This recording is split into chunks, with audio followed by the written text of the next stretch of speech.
Fire போல்ட்லேருந்து கிளிக்குங்கிற watch நான் வாங்கியிருந்தேன். So அது எப்படி இருக்குன்னு நான் உங்களுக்கு காமிக்கிறேன். வா, இதில் 4GB RAM, 64GB like storage, 4G volt வந்து ஒய்ஃபை இதில் கொடுத்துருக்காங்க. கூகுள் ப்ளே ஸ்டோர் யூஸ் பண்ணிக்கலாம்.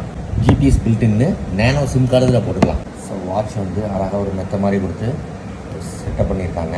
இதுதான் நம்ம வாங்கின வாட்ச். வச்சுருவோமா? இந்த சிம் கார்டு இங்கே போட்டுக்கலாம். Sim card slot.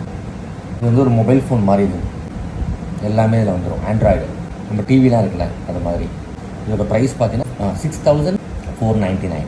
இப்போ இந்தியாவிலே பார்த்தீங்கன்னா ரொம்ப ஃபேமஸாக இந்த பிராண்ட் தான் போயிட்டு ஃபயர் போல்ட். தோனி தான் இதோட வந்து ஆடு பார்ட்னர். இந்த எடுத்தோன்னே ஒரு ஃபோட்டோ வந்துச்சு இல்லையா? இது நம்ம தேவைப்படுறத மாட்டிக்கலாம். மெனு, ப்ளே ஸ்டோரு, கேமரா இருக்குது, எல்லாம் உண்டு இதில். அப்படியே ஒரு மொபைல் ஃபோன் தான். கட்டிடுவோமா? ரிச்சாக இருக்குது.